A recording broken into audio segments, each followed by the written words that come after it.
happiness cannot be pursued. Happiness has to ensue. It has to come from something that you're doing. If you're pursuing happiness, it's going to be very difficult to catch up to it because it's always changing. Happiness is the kind of thing that you're just going through life and all of a sudden you discover something that makes you happy. It's a high-risk job, man. Because you could put in literally hundreds of hours and get nothing out of it. And so if you're putting in that kind of time, you have a personality type that suggests that you're okay with risk. And not even just okay with risk, you like thrive on it. You're the kind of person who thrives on taking chances. We might use the word adrenaline junkie for someone like that. So why is it that a person who's willing to work at a 100% commission-based job, that you can make a whole bunch of money or you can go bankrupt, and then by the way, once you make a bunch of money, that's not just it. So what do they do with that money? They buy houses, they buy cars, which means that now they have to do what? Go out and do it again. They have to keep earning, they have to keep doing that thing. And the way that you make more money is you get, well, there's two ways, I guess. Get more clients, so you have more money coming in, but now you're managing a bunch of money, because it isn't like you have zero and all of a sudden you've got tens of $1 millions. The way that you do it is you convince people, hey, give me your money, I'll invest it for you. So you're managing, $100 million, $200 million. If your bets are wrong, it isn't just like, oh man, I lost $1 on a lottery ticket. It's you just lost $100 million for your clients. And if you did it in the wrong way, you could go to jail for that.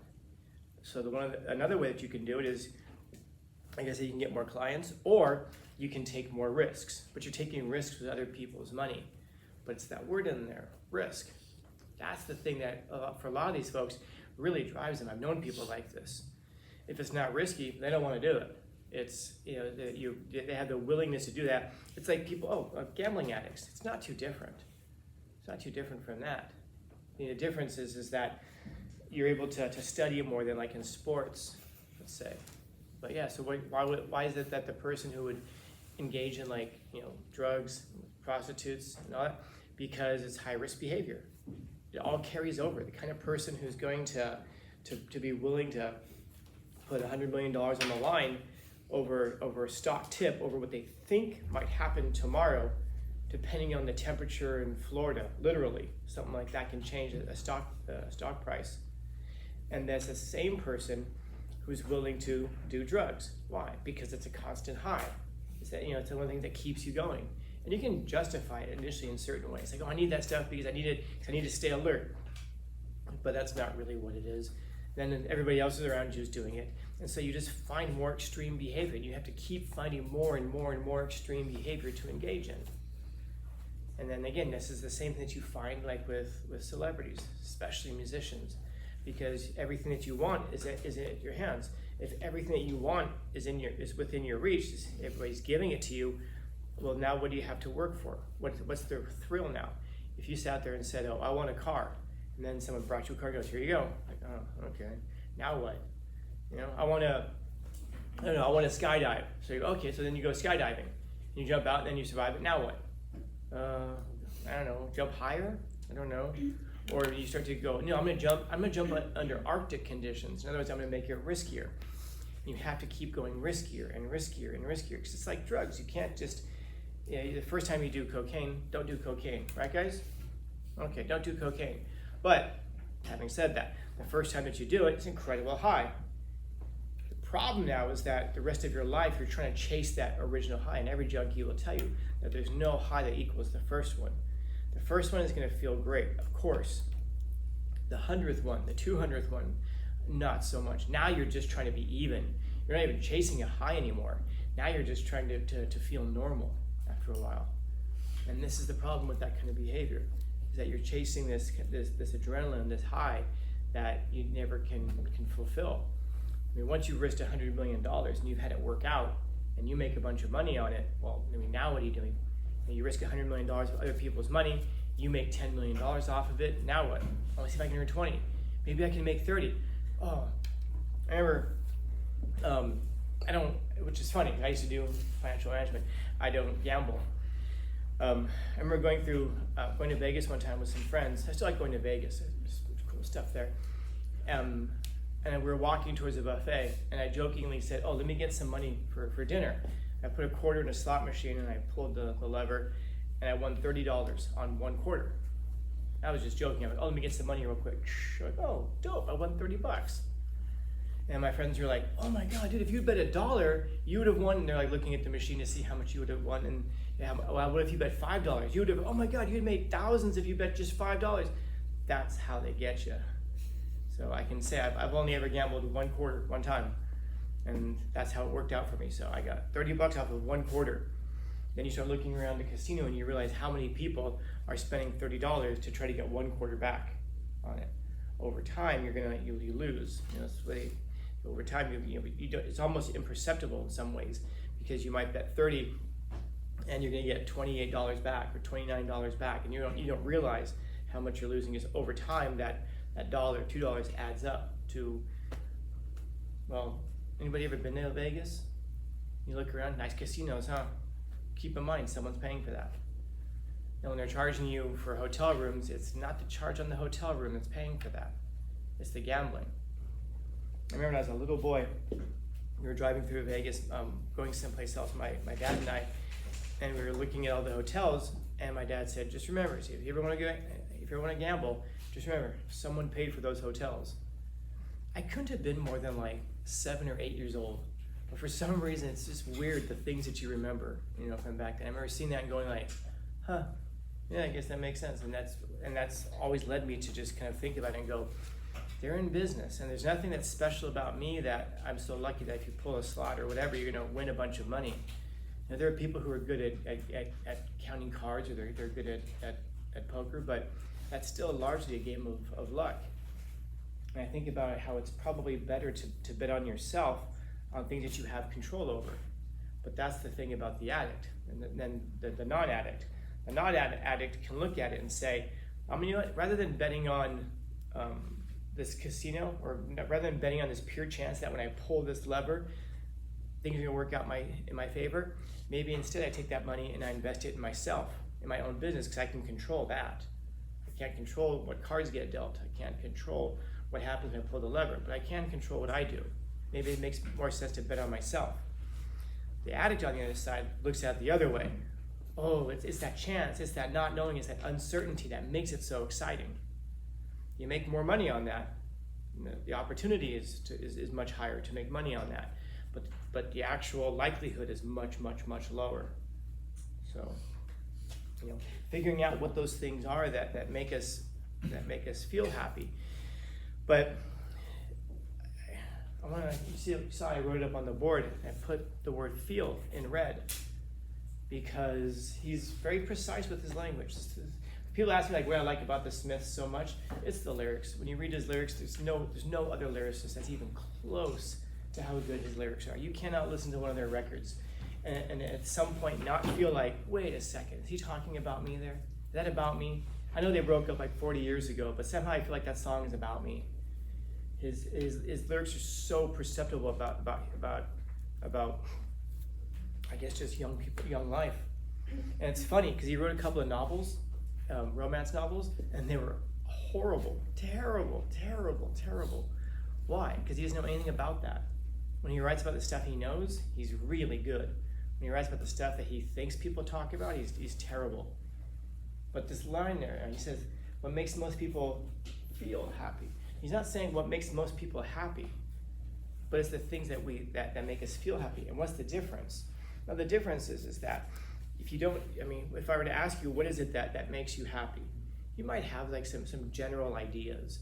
You might mention I was at a concert one time and I felt happy. Or there's one moment in my life where this one thing made me happy. But by and large, we don't even know what makes us happy. A lot of times it's this idea of something that we think will make us happy. If I'm gonna be rich, that's gonna make me happy. Have you ever been rich before? No. Then how could you possibly know that that's what's going to make you happy? Well, if I fall in love, oh yeah, that immediate first short while might make you feel happy. But what about the long term? If you're in a relationship for 1 year, 10 years, 20 years, are you going to be happy at the end of during that whole time? And in other words, we have it's the idea of stuff that we idealize. And so what ends up happening is we end up pursuing what we think is going to make us happy at any given moment. Example I use, actually, interesting enough, this lyric comes from a song. It used to be my favorite song.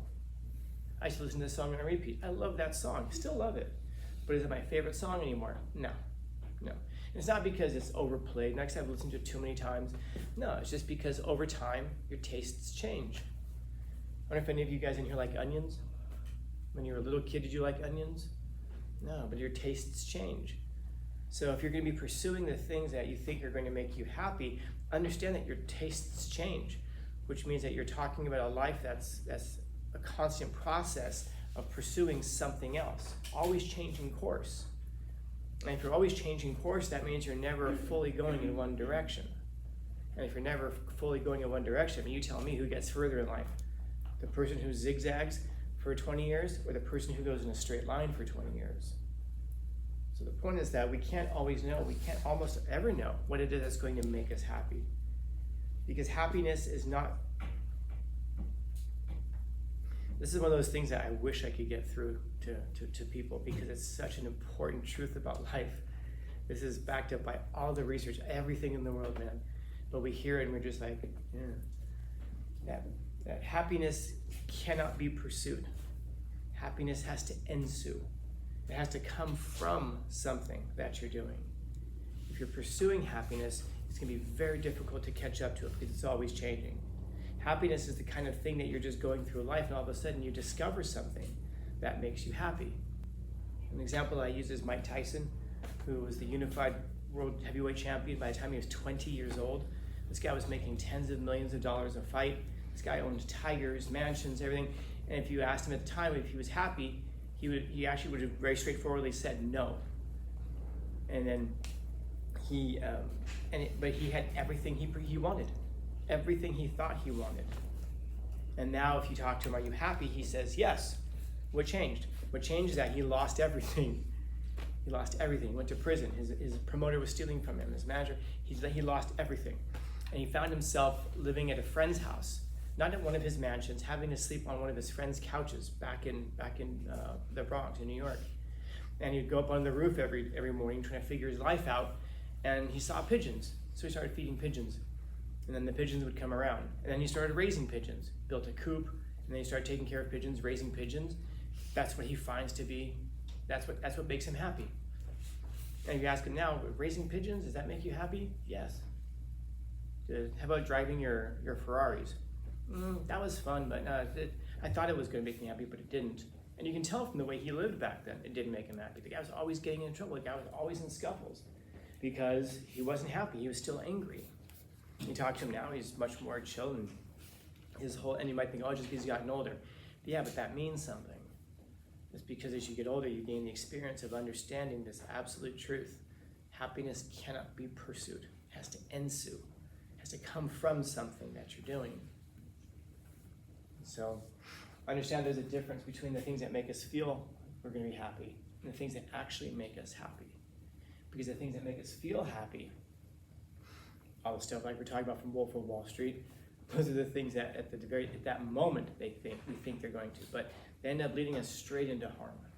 They ruin us. You can see that the purpose of life is to build a life. Look at the things in your life that you want to build. Love, family. Do you think that, is anybody here familiar with a family that's been made better by cocaine or heroin? No? Anybody know of like a business that's been made better because a person was on drugs, was hanging out with prostitutes? No? It's almost like those things are detrimental to the dreams that we actually want to pursue and the things that actually make us happy. And every second that you engage in those things, that takes you off that course. I was thinking just yesterday, I'll leave it with this. I was driving to work, and there was a guy in the middle of the street over by my house who was I don't think he had any clothes on. I think he was just carrying a blanket. And he was just like stumbling around in the middle of the street, just obviously hadn't showered in however long, going crazy. And you're thinking like, wow, I bet a lot of drugs contributed to that. And for some reason, as I'm looking, and this happens a lot though with me and homeless people, I'm looking at him and you're almost doing like this time warp backwards. And I'm thinking like, holy crap, maybe it's because of what I do here, but I'm thinking like, man, that guy was in a classroom at one point. That guy was in a preschool class at one point. That guy had a teacher who took him off the playground because he scraped his knee or something like that. In other words, he's a real, actual human being. And then as he was growing up, something happened. He tried it for the first time. Got engaged, got involved in whatever. And all of a sudden I wonder, all of a sudden his life just goes a complete different trajectory from where he would have been otherwise.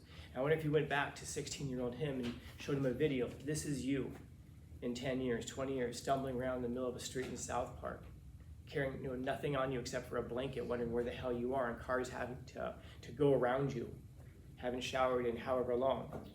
I wonder if he would sit there and go, yeah, that will make me happy. None of us think that that's going to happen, but we have no reason to think it wouldn't happen. We have the whole world to look at and say, it seems like people who get involved in these things have tragic lives.